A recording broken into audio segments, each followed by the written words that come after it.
And here we go. Hi, this is Ethan McKinley, and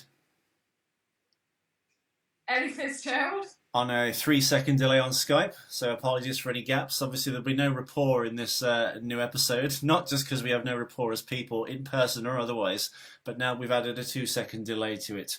My eminent co-host, Ellie Fitzgerald, obviously, is now just staring at me like a dog that's been shown a card trick. That one's for you, Spaldner.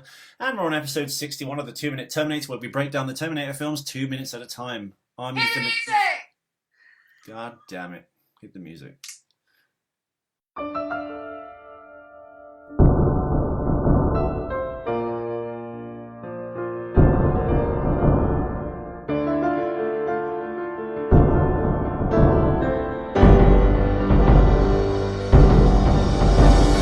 Watch out for machines, they're unstoppable.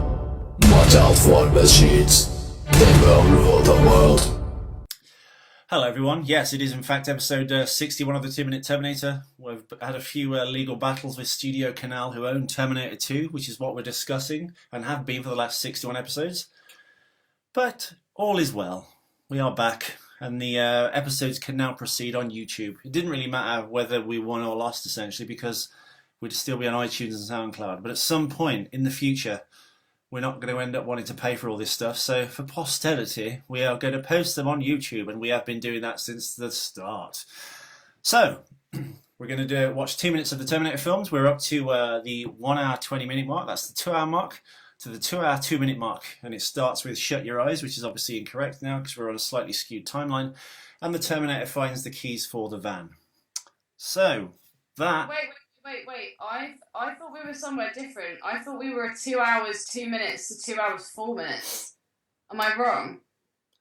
Yes, the last episode we did, which was over a week ago, was the 1 hour, 118 minute mark to the 120 minute mark. So that's 1 hour 58 minutes to 2 hours.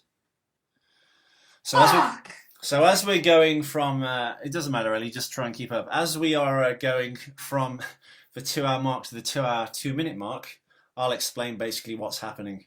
Arnold Schwarzenegger playing the Terminator is walking out of Cyberdyne with his grenade launcher in that iconic shot towards the van where he finds his keys, and it ends with the T-1000 pouring his liquid metal body through the windscreen of a chopper. So how are you, Ellie? Are you up with that? Almost. I'm almost there. I thought I had it already and sorted, but apparently I haven't. And this But is that's what we fine. call Do you know what I've dead. noticed, Ethan? You really struggle sharing airtime. Well, no, it's not a problem. It's just because you're on a 2-second delay. So No, it's not. It's not even, especially when we do Skype. I think you just love to talk, and you just hate sharing any talk time. It's actually quite funny. 'Cause you're like, you'll talk, and you'll go, and you go, Ellie, say something, and I'm just like, what? I spat all over myself. well, while Ellie's getting set up, basically, for the last 3 weeks, we've been battling with Studio Canal, which is obviously a French studio who owns quite a few film licenses. I guess connected to the Terminator franchise, which is obviously very patchy, and it's been made and remade and had sequels from various different directors with various different styles and levels of talent. They also own Highlander and Flash Gordon. And Flash Gordon's amazing. Flash Why Gordon not is amazing. Smash? We've even featured Flash Gordon music in one of the episodes, I think, didn't we? Yes. The amazing Brian Blessed, who could possibly be in the next Arthur Merlin movie, which you might be in, which is very exciting. Yes, I've heard a rumour that Arthur and Merlin 2, well, one's obviously been greenlit because they made the bloody thing, I was in it. But Arthur and Merlin 2 and 3 could be happening. Dude, I have every faith, and I'm sure you will be cast as Sir Lancelot. Instead of blowing their wad and spending all the money they'll hopefully be given on one film, they're going to spend a little bit more than they did prior to the one they made the first time, obviously. Maybe double or triple what that was. And then using the rest of the money to do a third movie. Indeed. Whether they shoot it back to back, I have no idea, because I think there's certain tax restrictions if you make 2 films at the same time, or so. Fuck tax. Tax is rubbish. Graham Hammond recently released the soundtrack on iTunes as well, didn't he? He did, and I'll put a link for that. If you're a fan of film music, there's a new composer who's going to be the next guest, hopefully on Questionable. Really? Yeah. Awesome. Well, he was meant to be on in, I think, maybe October, or, yeah, just after Graham Hancock, but then I couldn't get this Skype thing to satisfactorily work. I mean, it's working tentatively now, but it's not the broadcast beautiful quality that I want, so... I've ordered this new thing to connect the studio mics to the Mac, so hopefully my voice will be captured perfectly. And Arthur and Merlin's sound man, Enos Jardinis, has helped with recording the Skype call, so they should be perfectly sounding. So basically the special effects sound designer from Arthur and Merlin's helping with the sound so I can interview the composer for that film. So, I am pretty much looped and ready and set to go. Okay, well. Yeah! Welcome everyone. We are in fact talking about Terminator 2.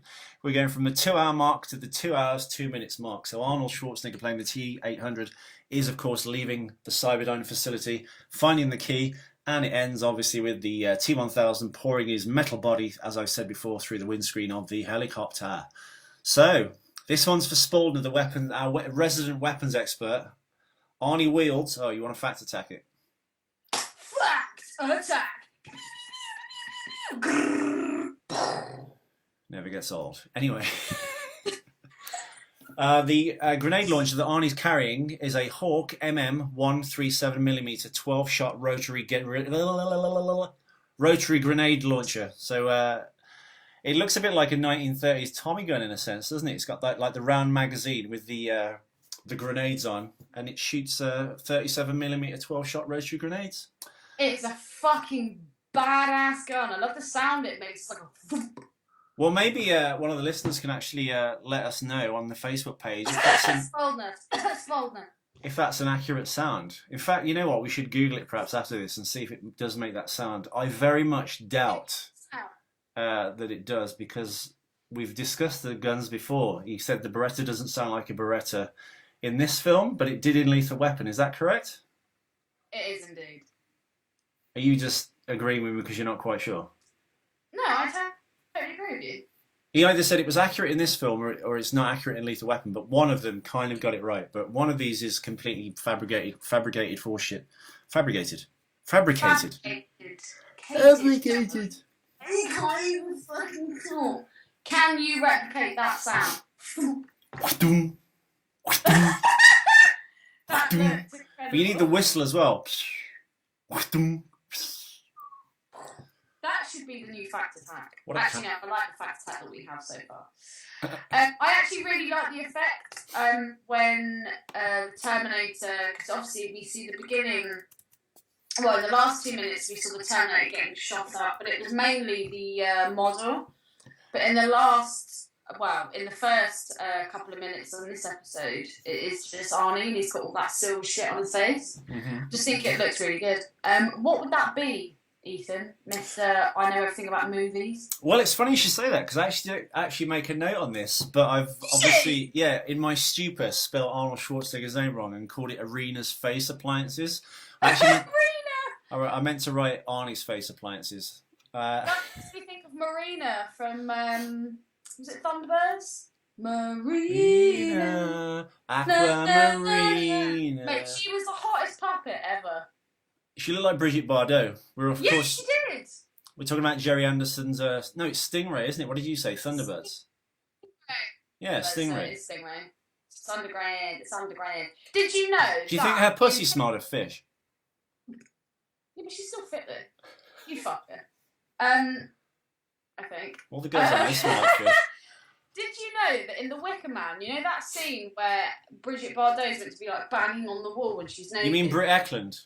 Is that Britt Eklund? Yeah, body double. It was body double. I was so gutted. I was like, damn, she's got a good ass. Well, having said that, Britt Eklund was pregnant at the time. That's why she's got great cans. She was in like mid bloom apparently, so she had nice. Chebs, Ethan. We call them chebs some now. right breasticles. Breasticles. You sound like you're about 12. Yeah. So, what did you write down for the effects of Marnie's face? Marnie's face, with Sean Connery stars in an Alfred Hitchcock film, Marnie. You know that? No. Well, we'll get to that later. Basically, it was a face appliance they applied for about 3 in the morning, so Arnold sometimes would fall asleep in the chair. But the appliance basically goes over one eye, and on removing it at the end of the shooting day, it would have to be destroyed. So basically, the appliance were baked every night, and as they were removed, they were destroyed after a day's shoot. Destroyed. It's fucking awesome. It's very shiny, isn't it?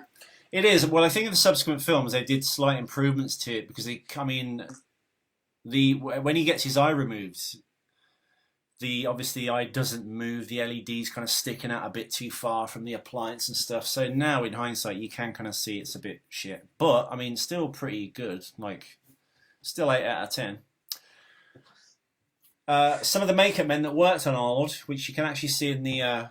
I think the making of Terminator 2, which I've put on the page a million times, but I can repost it. When Arnold's talking about play my Austrian Christmas music. You remember that one? Yes, I do. Well, one of those guys. And he's smoking a fat cigar, isn't he? He is. Jeff Dawn is one of the makeup people. Obviously worked as part of Stan Winston's stable of sub-makeup artists.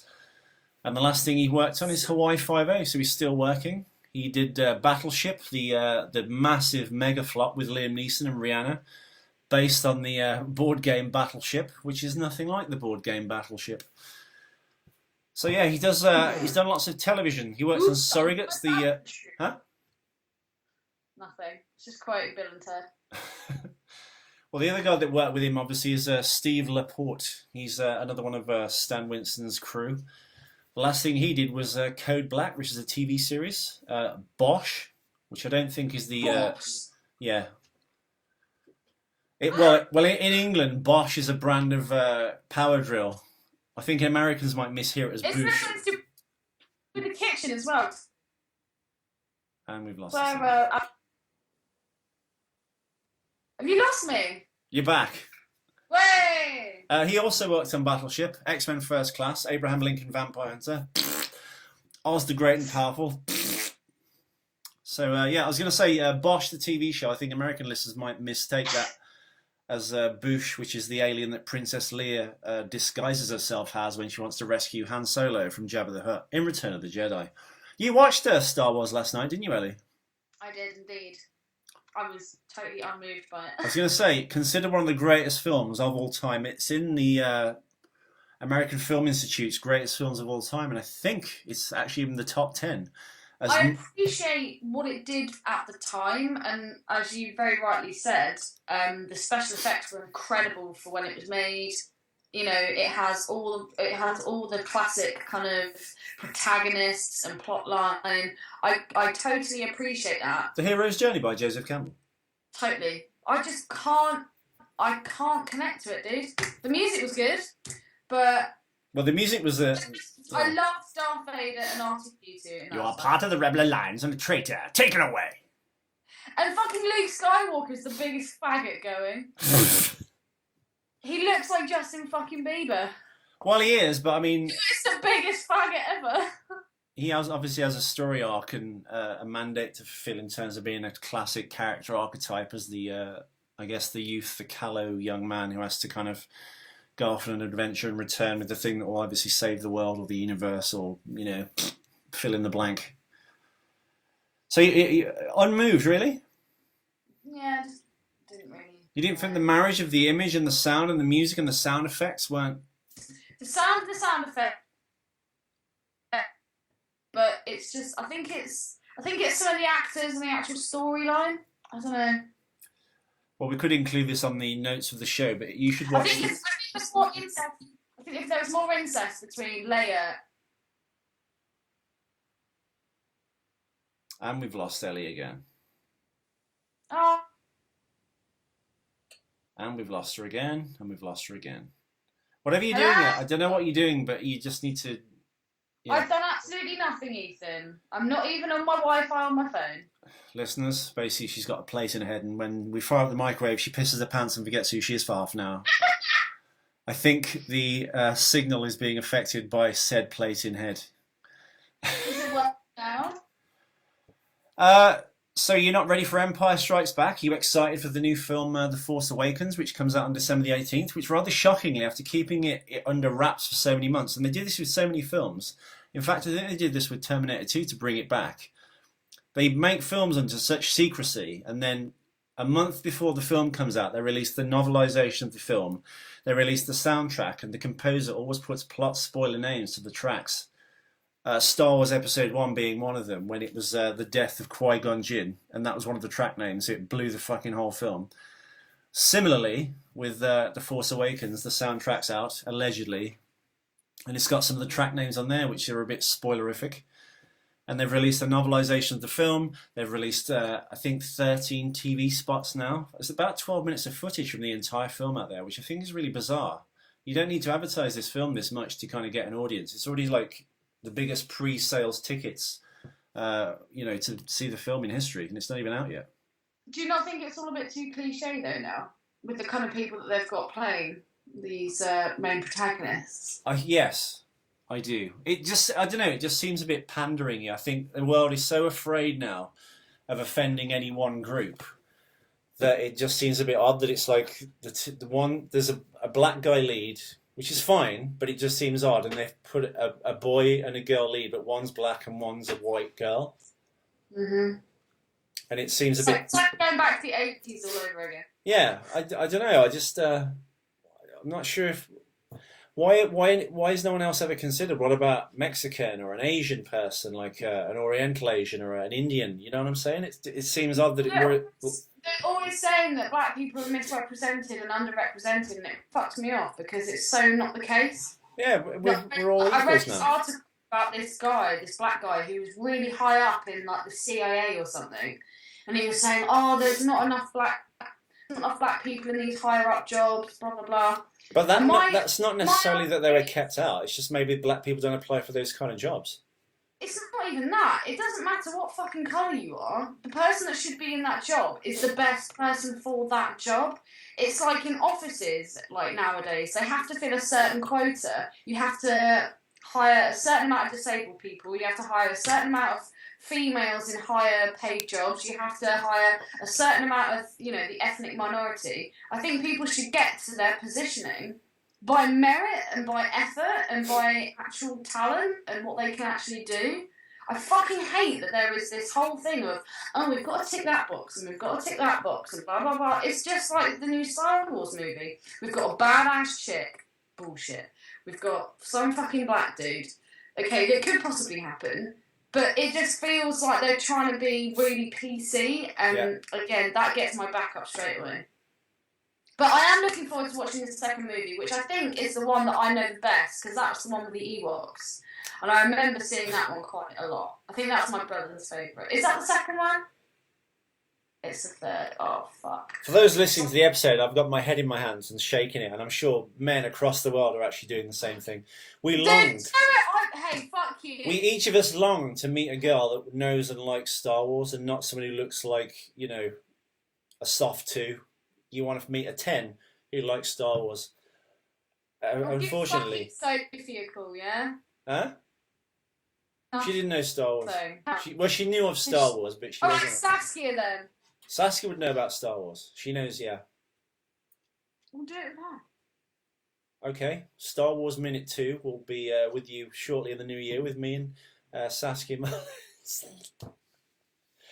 Anyway, the third makeup person, we've had Jeff Dawn, we've had Steve LaPorte, sorry.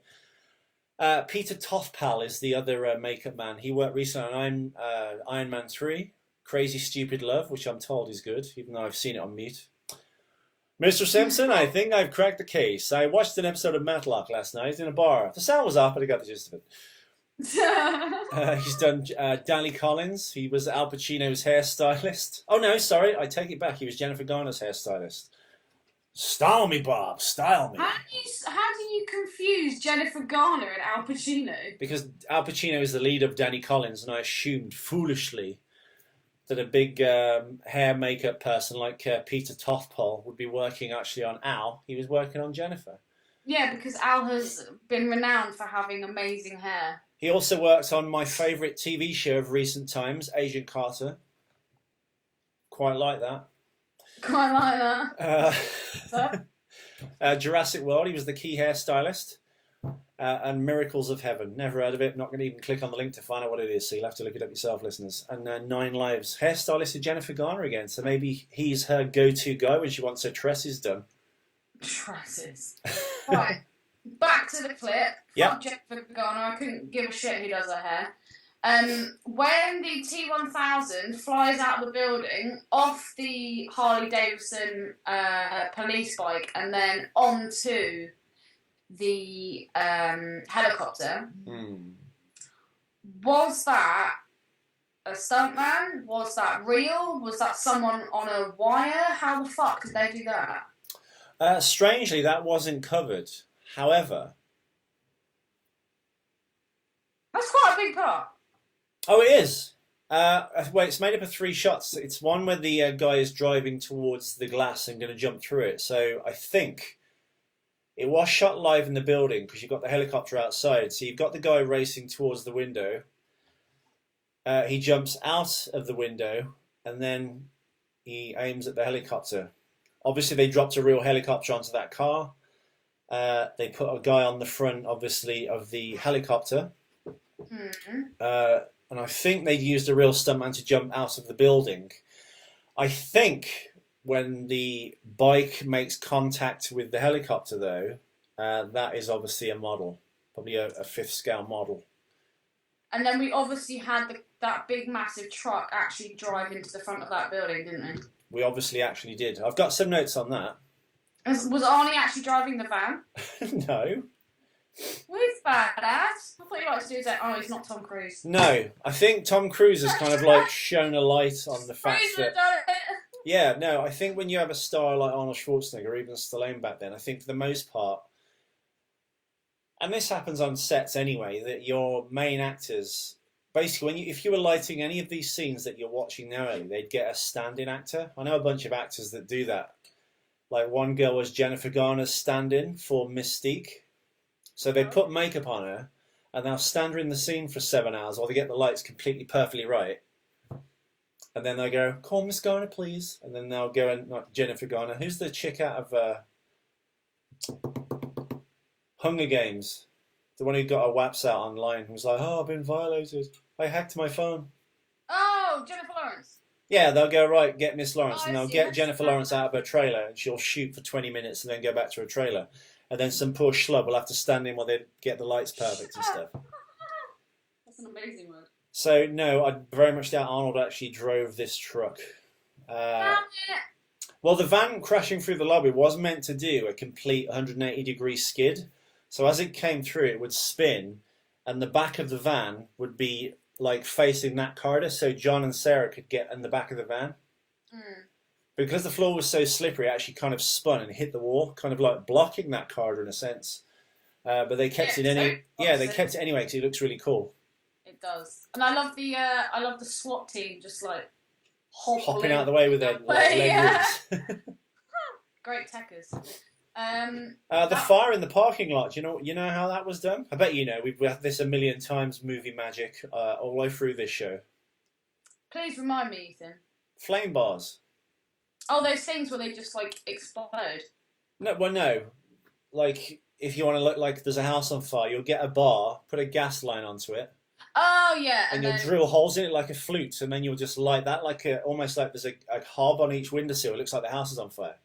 I kind of wish that I had that like around my bed, so that like anyone that actually wanted to get into my bed would have to, be prepared for fire. I don't know what I'm talking about. Let's carry on talking about the head smash and the liquid metal. We're a bit rusty on these shows, I think. We're getting what? We're a bit rusty on these shows. The most important element, probably, of this scene is a very famous, guy in the business anyway. The helicopter pilot, it was Charles A. Tomburro, or Chuck Tomburro. Basically, he flies crew and stuff back and forth, but in most of the things he appears in, he always plays the actual helicopter pilot that's in the film. Right. Because why swap him out for a real actor when you've got a guy that can fly the helicopter? But he's the aerial coordinator. I'm not sure what that actually entails.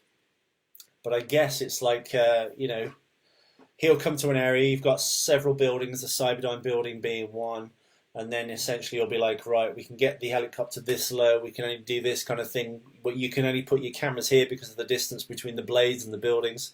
So he's an aerial coordinator. Chuck Tomburro, still working. He did Brooklyn Nine-Nine, Furious 7, Urban Games, Banshee, never heard of it, Beverly Hills Cop, you'll be interested in this, Ellie.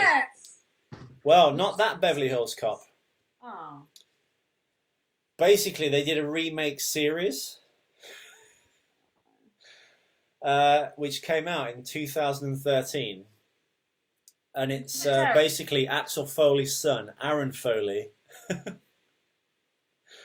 I'm not even sure if this is even released. Barry Sonnenfeld directed it. Barry Sonnenfeld directed Men in Black and the Addams Family films. But I'm at a loss to see if this is a TV movie or a real film. Oh no, CBS Television Studios. So basically it was a feature-length pilot for a series that never happened. Was it just aired in America, or? Yeah, maybe, but I mean, it's probably worth trying to find and look it up. Let me just type into Google. Google. Dude, there was definitely someone on the front of that fucking aeroplane. Helicopter. What do you think of the effects of the liquid metal? Really good. I think when he goes through the helicopter and pours into the sea. The liquid metal poo. Yeah, he poops through the windshield. And then, he obviously reforms. You can see Jeff, is it God? God. I'm so sorry, I've forgotten your name. Sorry, Charles Tomburro. You see Charles's face actually in the thing as if he's looking at him, but we're shooting over Charles's shoulder, but you can't see the camera behind Charles. It's really cleverly done. It's a great shot. It still is. And even the fact that when he turns to him and says, "Get out," which is obviously an Arnold Schwarzenegger line. Yeah. Which is pretty good. I like the fact that how Arnold has the kind of almost Wayfarer, quite square sunglasses, and then you've got like the slickness and the silverness of the aviators. I think it works quite well. I like how they've done that with different Terminators because it's a lot more slick, like the T-1000. Like that a lot. Well, it also gives you a suggestion of what he actually is because he's got those silver eyes. So it's kind of exactly. Very well. Yeah. I like it a lot. Well, Ellie, are you happy with that episode? It's our first one back after a long while. I know. I feel like we actually got loads of facts out in that one. We did, but I think it was a bit patchy. I think my energy's a bit low, so is yours. We're not used to doing this, so we're obviously going to start pumping out episodes again. Pumping out episodes again now. So thank you all for listening, listeners. That was episode 61. We shall return with episode 62, which is coming up in about 5 minutes. Mailbag? No. Oh. But if there is, we can save it for episode 62. Do it. What? Nothing. Chatting shit. Well, we're going to do that in about 5 minutes' time, Ellie. So prepare yourself, get your thing queued up, and then we're going to do another 2 tomorrow because you're not around on Wednesday. So we're going to try and catch up. Wednesday? Well, you've got the gym and stuff, and listeners, full disclosure, I've been working like a dog all last week, which is an unusual occurrence for me, so it's important to work when you can. I did the British Fashion Awards, David Beckham was there, Gwendolyn Christie from Game of Thrones, to name but a few. It was a star-studded event. I had a lovely goodie bag which I cobbled together, well, many goodie bags actually, so I've got family Christmas is sewn up, I don't need to spend a penny. Winning, you cheap cunt. Are you? What do you want for Christmas, Ellie? My 2 front teeth and a boob job, thanks. What's wrong with your front teeth? Actually, it's not the front ones. I've just got ages ago. I cracked my tooth in half and had a tooth removed, and I need to get an implant. Fucking snaggletooth bitch. Exactly. So sort that out. Why would you need an implant? To fill the gap. Oh, sorry. Yeah, I understand. Yeah, there you go.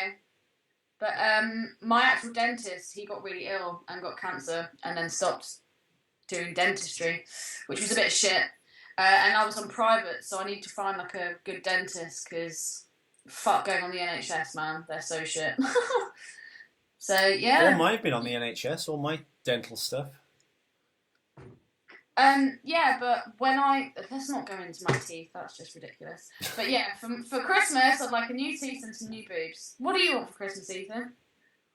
Everyone's been asking me this, and I honestly don't know. I've kind of got all the things I need or It's want. not about getting stuff that you need, though. Christmas is about getting things that you want. I hate that. What do you need? Tell me what you need, and I'll get that. Well, that's If the I thing. need something, I will get it. A gift is meant to be something frivolous. It's meant to be something. There's nothing I actually want, though, really. I mean, I want an All Saints leather jacket, maybe like a worn-in second-hand one off eBay. But because clothes are such a personal thing, even I can't decide which one I want. Like, I nearly bought one 2 months ago, and I thought, can I really spend £200 on a jacket right now? I don't think I can. Sorry, scratching my balls. I keep forgetting I'm on camera. It happens, man. So yeah, I mean, I don't know all the things I wanted, like this office and studio to be set up, which is kind of 90% done now. It's fucking amazing. I was thinking that when you first called me earlier. I was just like, look how fresh and clean and white and lovely it all looks. Shall I put behind me the picture of that punk? Who's looking Yes! Oh my god! I want that picture so bad. I need to find somewhere to get my car poster framed as well. It came. It came. Yeah, I ordered myself. I think a lot of people do this, but I got weirdly upset. I get weirdly obsessed with the film, and then I devour every piece of information I can, like read about the film itself, the production, listen to the commentary. I bought the Blu-ray of the 1977 film, The Car, which is basically Jaws in the desert, right? Totally. Or Tremors without the worms. The car. I still want that the car horn as a text message. Like, That's nothing like that at all. But listeners goes, ma ma ma ma. You just went, ha ha. Yeah, well, that's how it sounds to me. My small little ears. Actually, I can't say that. You've got smaller ears than I do. I know. Anyway, let's wrap the shit up. Let's wrap this shit up. Thank you for listening, everyone. We shall, of course, return tonight, the same day as it were, to try and catch up. We'll be with episode 62. We'll be going from the 1 hour 22 minute mark to the 1 hour 24 minute mark. Indeed. That's a lie. The 122 minute mark, I apologise. So it's the 2 hour 2 minute to the 2 hour 4 minute mark. Episode 62 is coming up shortly. Hasta la vista. Baby.